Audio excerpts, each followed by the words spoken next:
kuesioner adalah cara pengumpulan data dengan mengajukan pertanyaan tertulis kepada responden. Kuesioner adalah daftar yang berisi pertanyaan-pertanyaan yang disusun berdasarkan tujuan penelitian atau konstruk variabel tertentu yang dikaji oleh peneliti. Daftar ini kemudian diberikan langsung atau dikirim kepada para responden yang akan mengisinya sesuai dengan pendapat mereka. Secara umum, isi dari angket dapat berupa pertanyaan tentang fakta, pertanyaan tentang pendapat, dan pertanyaan tentang persepsi diri. Tujuan dari angket yaitu untuk memperoleh informasi yang relevan berdasarkan tujuan penelitian dan memperoleh informasi mengenai suatu masalah secara serentak. Ada beberapa manfaat angket atau kuesioner dalam pengumpulan data. Yang pertama yaitu untuk menjamin validitas informasi yang diperoleh dengan teknik lain. Kemudian yang kedua yaitu sebagai bahan pembuatan evaluasi program. Dan yang ketiga yaitu untuk mengambil sampling sikap dan pendapat dari responden. Angket dibagi menjadi beberapa jenis berdasarkan pengklasifikasiannya. Yang pertama yaitu pengklasifikasian angket menurut subjek atau responden. Yang kedua yaitu angket berdasarkan strukturnya. Dan yang ketiga yaitu angket menurut jenis pertanyaannya. Kemudian yang terakhir yaitu angket berdasarkan bentuk jawabannya. Nah, ada beberapa langkah yang harus dilakukan dalam merancang angket. Langkah pengadministrasian angket terbagi atas 3 tahap, yaitu tahap persiapan, tahap pelaksanaan, dan tahap analisis. Kemudian, skala pengukuran dalam angket terbagi atas 4. Yang pertama yaitu skala Likert, yang kedua skala Goodman, yang ketiga skala Rating, dan yang keempat yaitu skala sematik diferensial.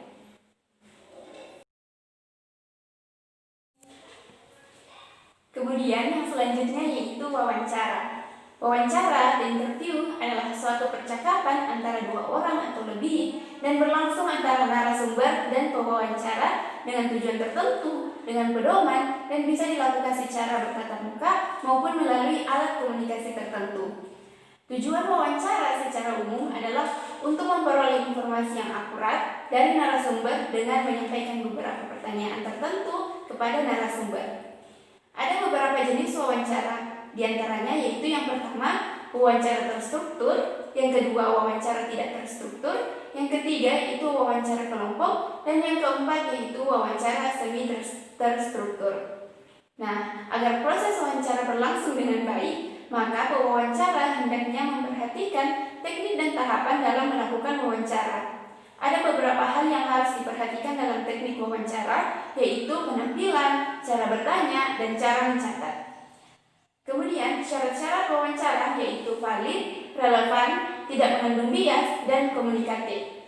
Selanjutnya yaitu dalam mengadministrasikan pedoman wawancara, maka ada 3 tahap yang lazim ditempuh, yaitu yang pertama tahap persiapan, yang kedua tahap pelaksanaan, dan yang ketiga tahap analisis hasil.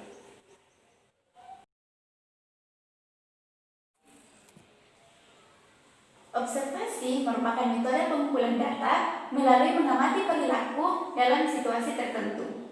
Kemudian mencatat peristiwa yang diamati dengan sistematis dan memaknai peristiwa yang diamati. Observasi adalah proses sistematis dalam merekam pola perilaku manusia, objek, dan kejadian-kejadian tanpa menggunakan pertanyaan atau berkomunikasi dengan subjek. Proses tersebut mengubah fakta menjadi data. Istilah observasi diarahkan pada kegiatan memperhatikan secara akurat, mencatat fenomena yang muncul, dan mempertimbangkan hubungan antara aspek dan fenomena tersebut. Manfaat dari observasi adalah sebagai peneliti, kita jadi lebih memahami suatu kejadian yang diteliti secara lebih baik dan lebih mendalam. Kadang peneliti juga menemui hal-hal baru dari penelitiannya, tidak hanya membuktikan hal-hal yang sudah diperkirakan. Hasil penelitian dari observasi biasanya deskriptif, sehingga membuat peneliti menjadi lebih objektif dan terbuka terhadap permasalahan yang diteliti. Baskoro dalam Hasanah 2016 menyebutkan bahwa observasi secara umum terdiri dari beberapa bentuk. Yang pertama yaitu observasi sistematik, biasanya disebut dengan observasi terstruktur. Kemudian yang kedua yaitu observasi eksperimental, yang ketiga observasi natural, yang keempat observasi partisipan, yang kelima observasi formal, dan yang terakhir menurut peran observer dibagi menjadi dua, yaitu observasi partisipan dan non-partisipan. Kemudian, adapun beberapa alat pencatat observasi, yaitu catatan anekdot dan skala penilaian, di mana skala penilaian ini terbagi menjadi 3 jenis. Yang pertama yaitu skala penilaian numerik, yang kedua skala penilaian grafis, dan yang ketiga yaitu daftar cek berisi aspek-aspek yang mungkin terdapat dalam situasi, tingkah laku, maupun kegiatan peserta didik yang menjadi pusat perhatian.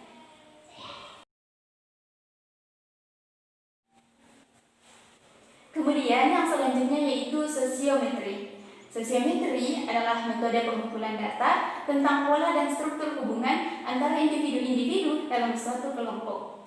Bentuk hubungan dalam penggunaan sosiometri yaitu hubungan sosial segitiga, hubungan sosial terpusat, hubungan sosial intim, hubungan sosial berbentuk jala, dan hubungan berbentuk rantai. Tujuan dari teknik sosiometri yang pertama yaitu mengasesmen hubungan interpersonal, di mana menggali data tentang pola hubungan antara pribadi yang mengindikasikan kualitas tertentu.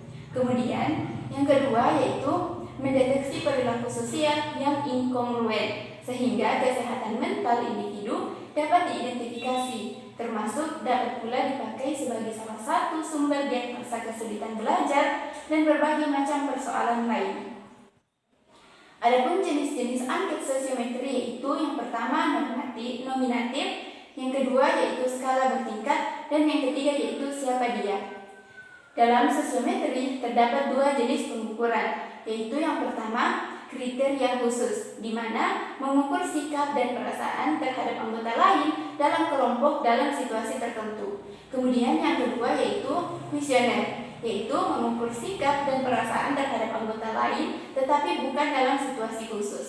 Nah, dalam penggunaan sosiometri, setiap guru pembimbing harus mengikuti beberapa tahapan, yaitu yang pertama tahap perencanaan, yang kedua yaitu tahap pelaksanaan, dan yang ketiga yaitu pengelolaan dan analisis hasil sosiometri.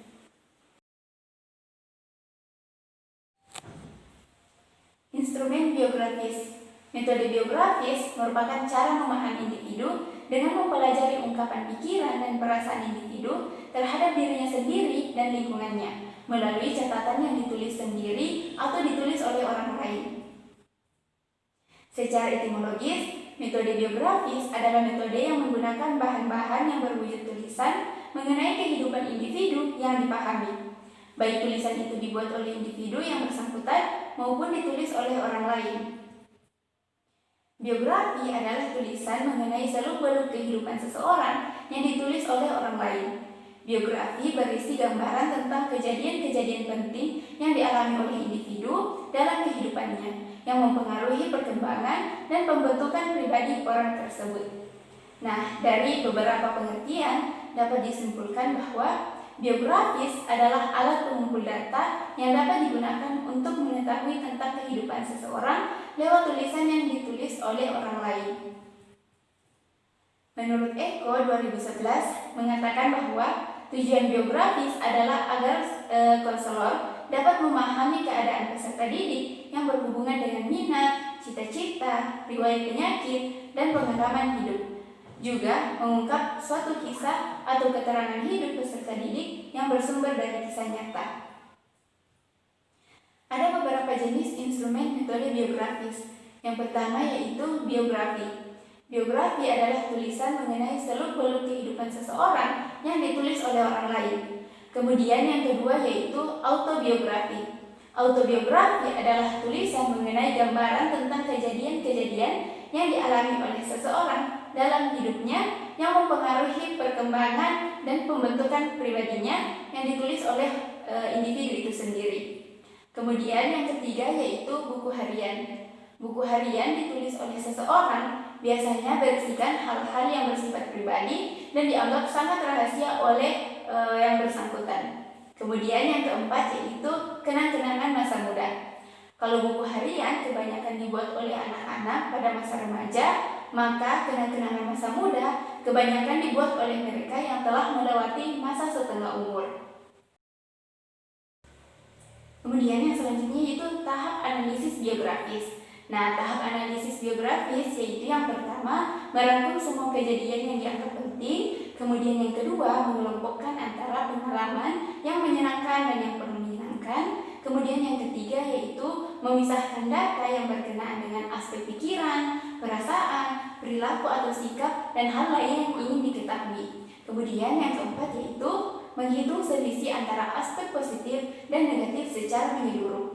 Kemudian yang kelima yaitu menjumlahkan aspek positif dan negatif dari masing-masing kategori. Kemudian yang keenam yaitu menjumlahkan aspek positif dan negatif secara menyeluruh. Kemudian yang ketujuh yaitu mengambil kesimpulan secara umum dan menghitung selisih aspek positif dan negatif per kategori. Kemudian yang terakhir yaitu hasil analisis biografi ditampilkan dalam profil.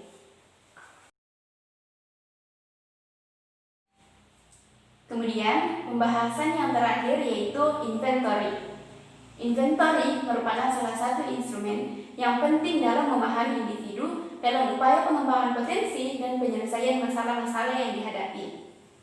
Ada berbagai jenis inventory, yaitu yang pertama personality inventories, kemudian yang kedua yaitu interest inventories, dan yang ketiga yaitu attitude inventories.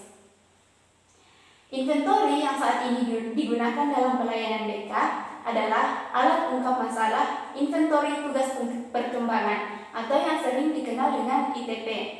ITP ini salah satu instrumen yang dapat digunakan untuk mengukur tingkat perkembangan peserta didik. Dengan menggunakan inventory tugas perkembangan atau ITP, guru bimbingan dan konseling atau konselor dapat memahami tingkat perkembangan individu maupun kelompok, mengidentifikasi masalah yang menghambat perkembangan, dan membantu peserta didik yang bermasalah dalam menyelesaikan tugas perkembangannya. Kemudian, adapun bentuk dari inventories itu dapat berupa questionnaire, checklist, atau rating scale.